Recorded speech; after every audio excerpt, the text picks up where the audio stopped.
Emma lived in a quiet suburb of Seattle, where evenings often arrived wrapped in rain and silence. She was 32, graceful in an understated way, and carried herself with the calm of someone who'd learned to live in routine. Her husband, Mark, an engineer in his late 30s, was kind and intelligent, but lately distant. Their marriage had not broken, but it had faded, like an old photograph that had lost its color over time for months. Emma had felt something missing. Their lives had fallen into a rhythm, too predictable, too still.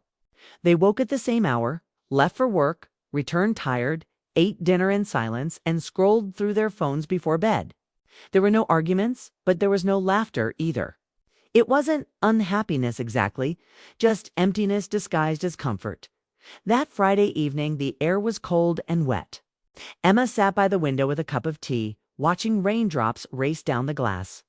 The city lights reflected faintly in the puddles outside. She had spent the day teaching an art class at the local high school, trying to inspire her students to find beauty in small things. But at home, she felt unable to find it herself. When she looked around the living room, she noticed something strange. Her easel was gone. It had been stored in the corner for nearly a year, untouched. That used to be her joy, her escape. She wondered when she had stopped painting. Maybe around the same time she stopped dreaming. The sound of keys turning in the door pulled her out of thought. Mark stepped in, his hair damp, his eyes tired. He smiled faintly, the kind of polite smile to people give when they know what to expect. "Long day?" Emma asked softly. "The usual," he said, taking off his coat. "You?" She nodded, sipping her tea. "Same. Nothing new." They stood there for a few moments, the silence between them heavier than words. Finally, Mark walked toward the kitchen, and Emma stared back at the rain. Something inside her whispered that if things continued like this, they'd lose each other, not because of anger or betrayal, but because of neglect after dinner, which passed in the same dull quiet. Emma sat on the couch, scrolling through her phone. She found an old folder of photos from their early years together. One picture stopped her. It was from their road trip to California. Mark had his arm around her, both of them laughing under a golden sunset. Their faces were full of life.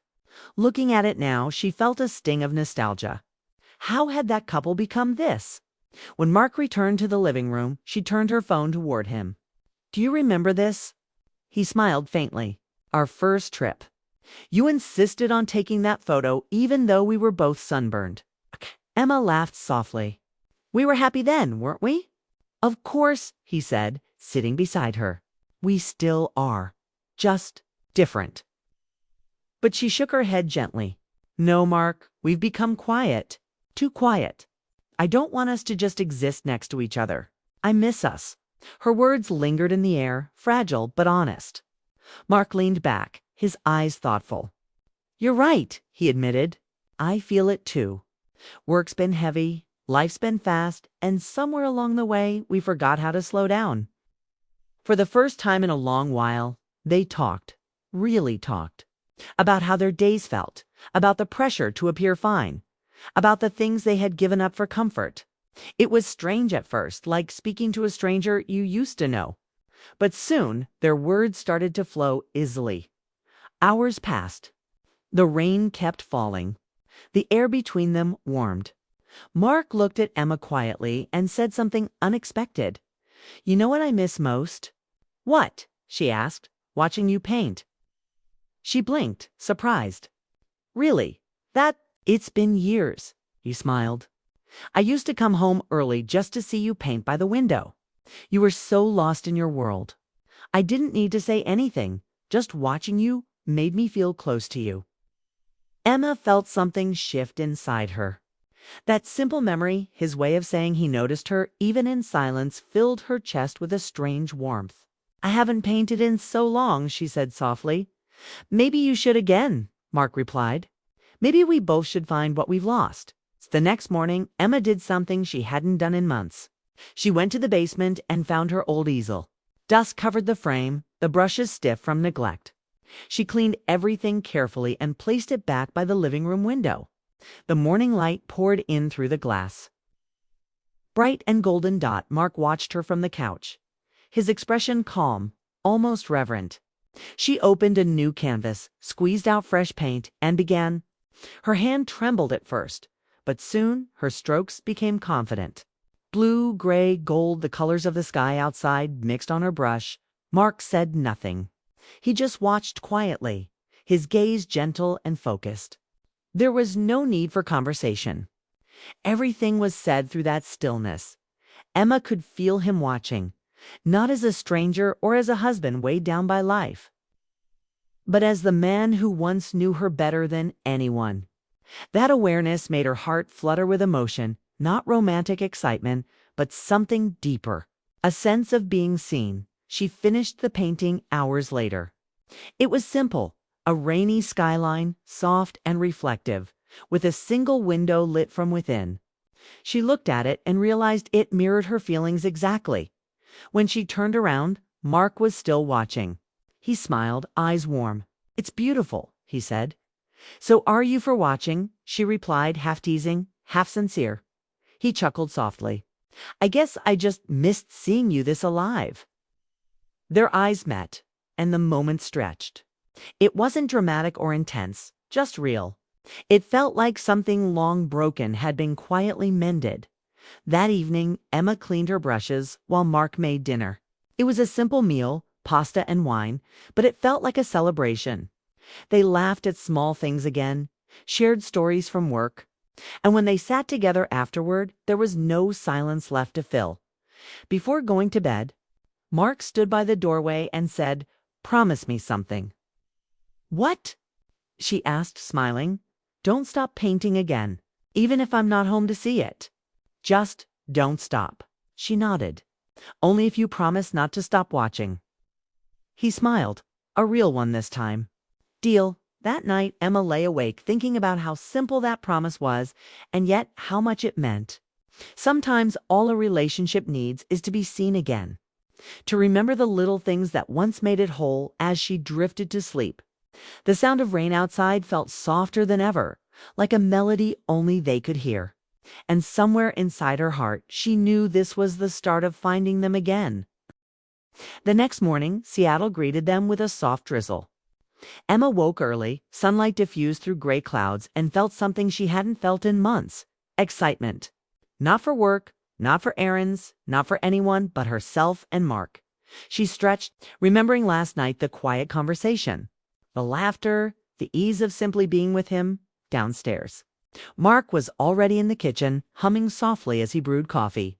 The smell filled the house, warm and comforting. Emma smiled, a small, genuine smile that surprised her. He looked up and returned it, the kind of smile that doesn't need words, the one that carries trust and connection.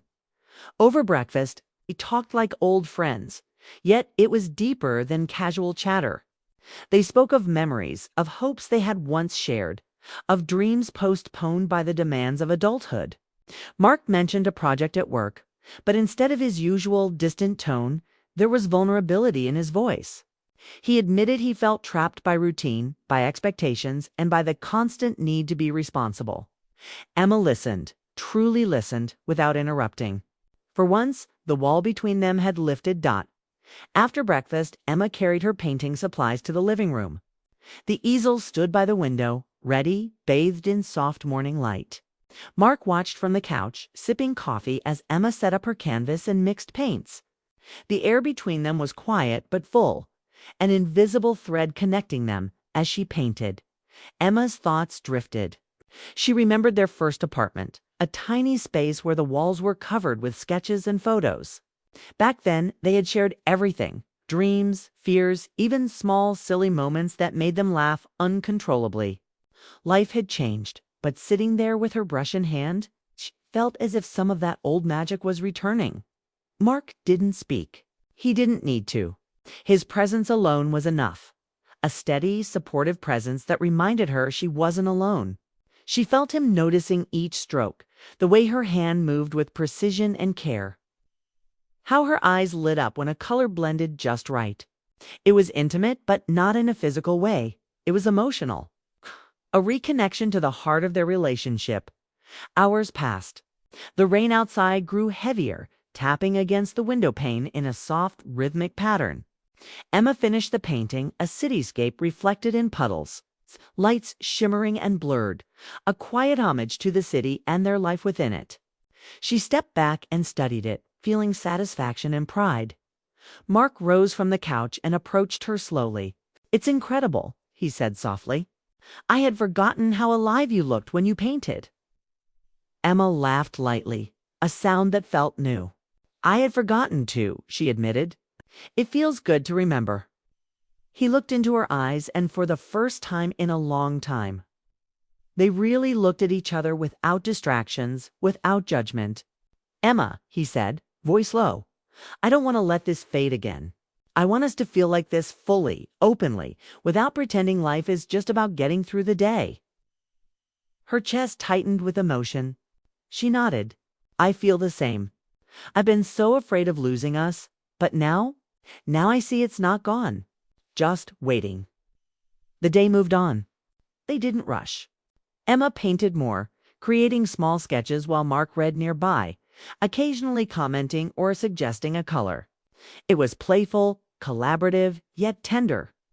She realized she had missed this, not just the act of painting, but the feeling of being appreciated, of being truly seen. Later, they decided to take a walk in the drizzle. Umbrellas in hand, they wandered through their neighborhood, laughing at the way puddles splashed around their shoes. Passers-by smiled at their casual joy, unaware of the years of distance they had bridged in just one day. During the walk, Mark stopped by a small art supply store and insisted on buying Emma a new set of brushes. "You deserve them," he said.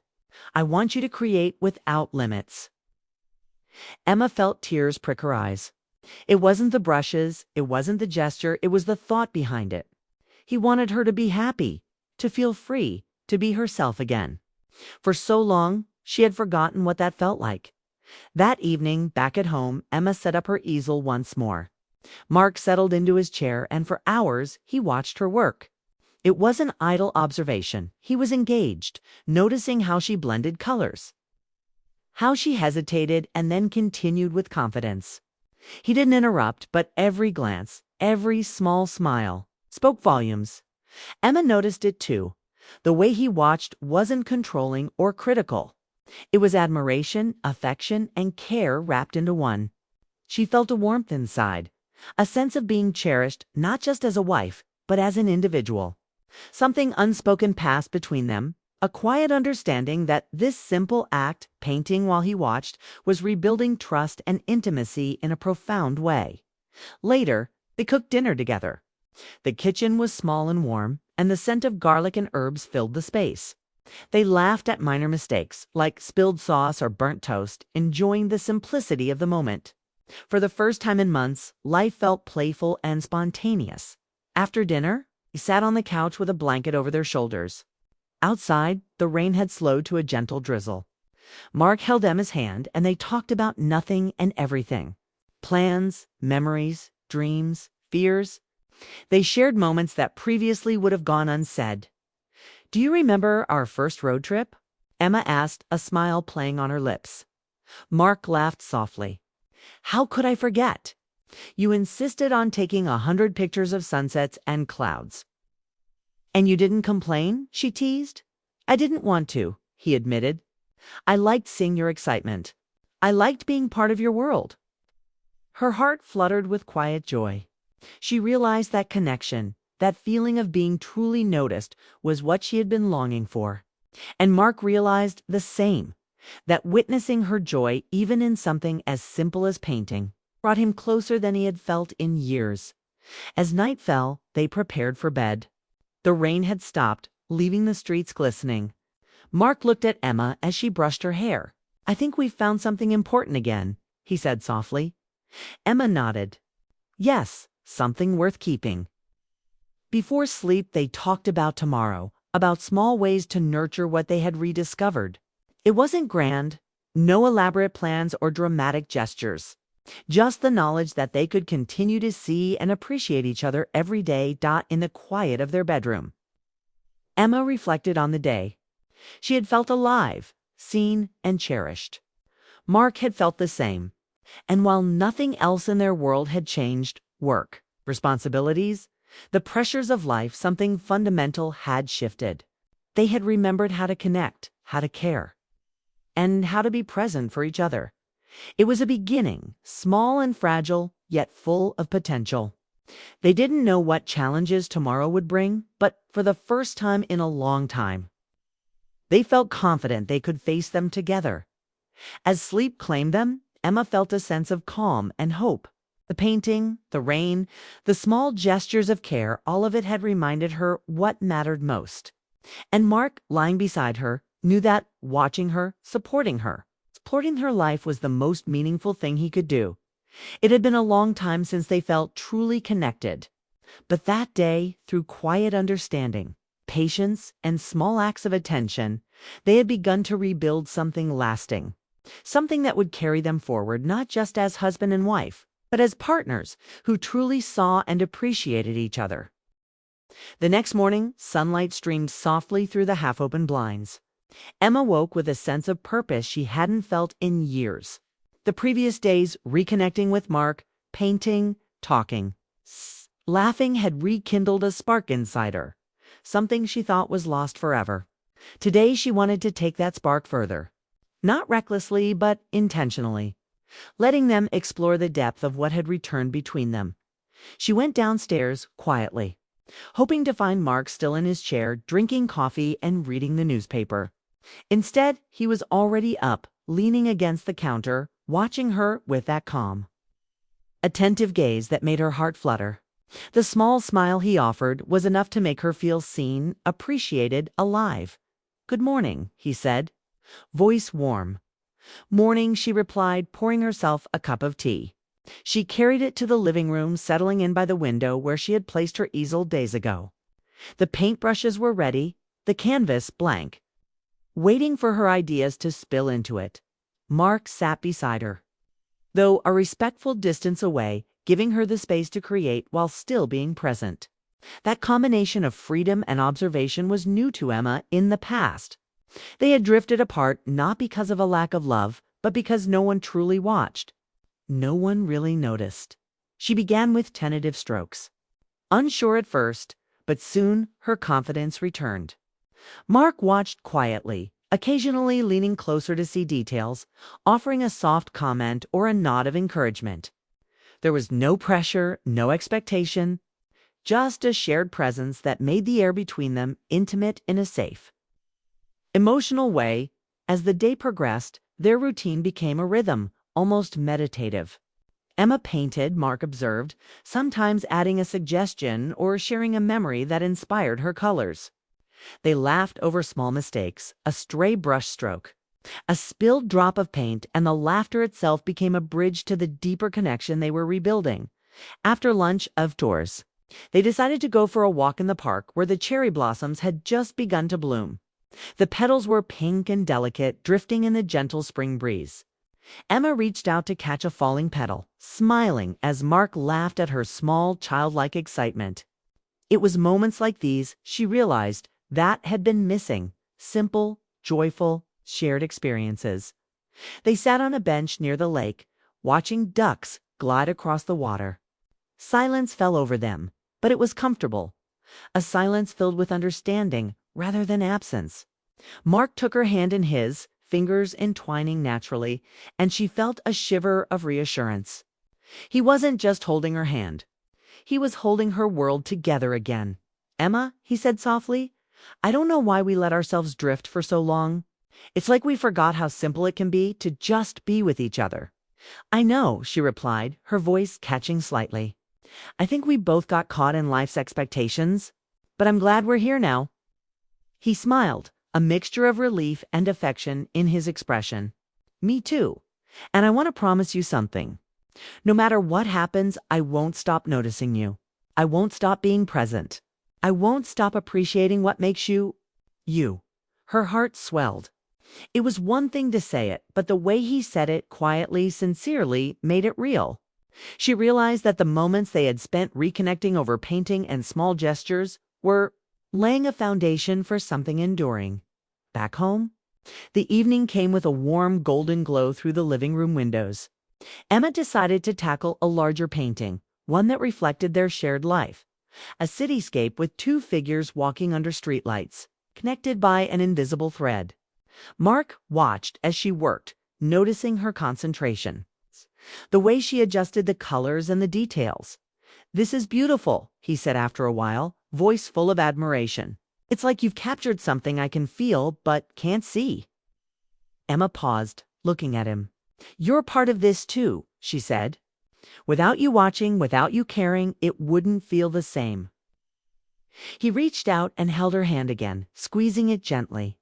"Then I'll always watch. Not to control, not to intrude. Just to be with you, in the moment, fully." The night deepened, and they shared a quiet dinner. No distractions, no screens, just conversation, smiles, and laughter. They've discussed dreams for the future, places to visit, new experiences to try. For the first time in years, they planned together. Not out of obligation, but out of excitement. Afterward, they returned to the living room. Emma set up her canvas for one final painting that night. The rain had started again, soft and gentle against the window, adding a natural soundtrack to their creative session. She painted the figures of herself and Mark in abstract forms, connected by sweeping strokes of light and color. Each stroke symbolized trust, patience, and love rediscovered. Mark watched, enchanted. "You're incredible," he whispered. "I didn't realize how much I needed this." "Needed you?" Emma felt tears in her eyes. But they were happy tears, tears of recognition and relief. "I needed this too," she admitted. "I think we both did." When she finished, she stepped back and looked at the painting. It was not perfect, but it captured something true, the essence of their relationship. Fragile yet enduring, chaotic yet beautiful. Mark leaned over and hugged her from behind, resting his chin on her shoulder. "No words," he said quietly, "just this." Emma leaned into him, closing her eyes, feeling the warmth, the presence, the love that had been quietly building over days. She realized that watching and being watched, not in a controlling or inappropriate way, but with care and attention, had rekindled intimacy that words alone could not express. That night, as they prepared for bed, Mark said softly, "I want us to keep doing this. To notice, to watch, to be present. Not just today, not just now, but every day." Emma nodded. "I want that too. It feels like we're rediscovering each other, and I don't want to lose it again." As they lay down, the rain outside became a lullaby. Emma reflected on how small acts, painting, watching, listening, sharing, had reignited something powerful and lasting. She realized that intimacy, true intimacy, was not about grand gestures or fleeting passion, but about presence, observation, and emotional connection. Mark, watching her drift to sleep with a sense of peace and contentment, felt the same. He knew they had crossed a threshold, a moment where they were no longer distant. No longer drifting apart, but firmly together. Bonded not only by marriage, but by understanding, appreciation, and care. The next morning, they woke with a quiet joy. Emma returned to her painting, Mark beside her, and they continued to nurture the new rhythm they had discovered. Each day brought small joys, shared breakfasts, walks in the park, quiet evenings of painting, conversations that mattered. Through these small, consistent acts, their love grew stronger. The emotional distance that had once existed was gone, replaced by a connection that was more meaningful than ever. They realized that the key was not dramatic gestures, but the simple act of noticing, being present, and valuing each other's existence. Weeks passed. Emma's art flourished. Mark's attentiveness never wavered. Their home felt warmer, brighter, alive with shared laughter and subtle, meaningful interactions. Friends and family noticed the change. The energy between them was palpable. One evening, as they sat by the window, rain tapping lightly outside, Emma looked at Mark. "Do you remember how distant we felt just a month ago?" Mark nodded. "It's hard to believe now." "I think the turning point was simply noticing each other," she said. "Watching, caring, being there. That's what brought us back." He smiled and took her hand. "And I'll keep watching, always." Emma leaned her head on his shoulder, feeling the warmth, the love, and the reassurance of a bond renewed. They didn't need words. Their connection spoke volumes. The simple act of being present for each other had transformed their relationship. They were no longer just husband and wife going through life. They were partners. Friends, lovers in a way that was emotional, deep, and entirely safe for their shared life. The rain slowed and the streets glistened. Inside, their home was bright with laughter, love, and quiet understanding. For Emma and Mark, it wasn't the dramatic moments that mattered. It was the everyday presence, the noticing, the caring. And in that, they had found something bigger than themselves, bigger than routine or routine life, something lasting, meaningful, and beautiful.